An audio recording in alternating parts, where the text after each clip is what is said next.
अगर घर में अचानक से मेहमान आ रहे हैं और आप कुछ मीठा बनाना चाहते हो और ख़ास तौर पे खीर और वो भी बहुत क्विक, तो ये रेसिपी आपके लिए है।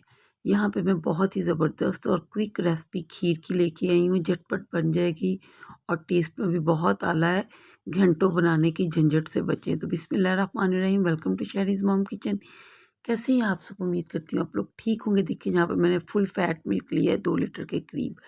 तो ये माशाल्लाह से बहुत ही गाढ़ा दूध है। अगर आप मतलब आपका दूध ज़्यादा गाढ़ा नहीं है तो आप मिल्क पैक का भी ऐड कर सकते हो। तो यहाँ पे मैंने 2 इलायचियाँ ले ली जिसके मैंने मुँह खोल दिए हैं और इसे मैं फुल फ्लेम पे इसे इस तरह से बॉयल कर लूँगी और इसके साथ ही मैंने तकरीबन हाफ़ कप से ज़्यादा इसमें शुगर को ऐड कर दिया। इन तीनों चीज़ों को इकट्ठा एक साथ ही रख देंगे ताकि बॉयल आ जाए।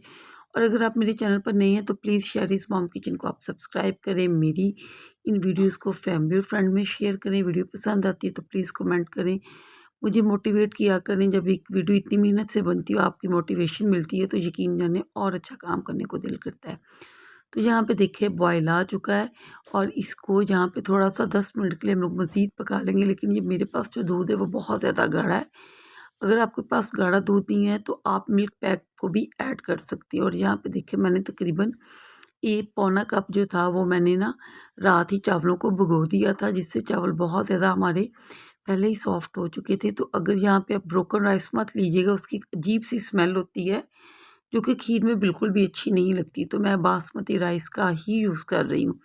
थोड़ा-सा चावलों का पानी मैंने इसलिए रहने दिया है क्योंकि इसी में ये ब्लेंड हो जाएँगे। तो चॉपर में डाल के कर लें या आप इसे मिक्सी के जार में या फिर आप इसे किसी भी मतलब इसे ये ब्रोकन फॉर्म में आ जाने चाहिए।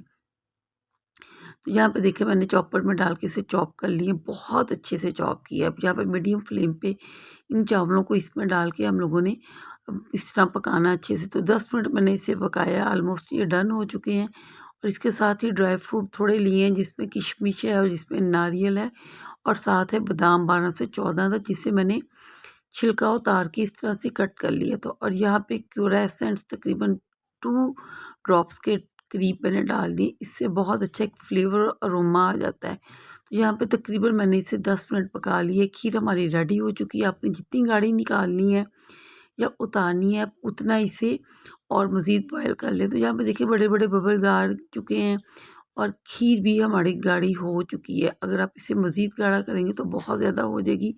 तो यहाँ पे ठंडी होने के बाद भी इसने गाढ़ा होना है, तो ये नॉर्मल सी इसकी कंसिस्टेंसी थी। तो मैंने फ्लेम को थोड़ी देर तक ऑफ़ कर दिया और इसे रूम टेम्परेचर पर कर देंगे। तो ये मज़ेदार झटपट खीर हमारी तैयार हो चुकी है। तो यहाँ पे देखिए जैसे ही ठंडी हुई है मैंने इसे बाउल में निकाल दिया है और ऊपर से एक्स्ट्रा इसकी गार्निशिंग करेंगे, जो कि मैंने अलग से ड्राई फ्रूट लिए थे जिसमें बादाम, पिस्ता और ये कोकोनट था। तो ये इस तरह से इसके ऊपर स्प्रिंकल कर देंगे। तो ये झटपट खीर हमारी तैयार हो चुकी है। बहुत अच्छी है ये टेस्ट में। आपने इस रेसिपी को ज़रूर फ़ॉलो करना है और मुझे फ़ीडबैक देना है कि आपको आज की रेसिपी कैसी लगी। और भी मेरे चैनल पर बहुत ज़्यादा खीर की रेसिपीज़ हैं, आप उन्हें भी चेक कर सकते हैं। और शेरिज़ मॉम किचन को आपने सब्सक्राइब करना है। लेकिन आपने इसे सर्व कैसे करना है?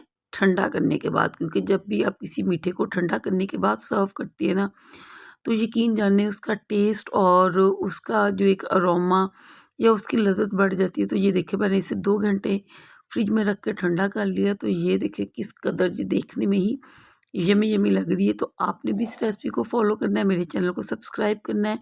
मुझे दुआओं में याद रखें और जो भी रेसिपी चाहिए मुझे कमेंट में बता दीजिएगा। नेक्स्ट इंशाल्लाह मैं वही रेसिपी लेके आऊँगी।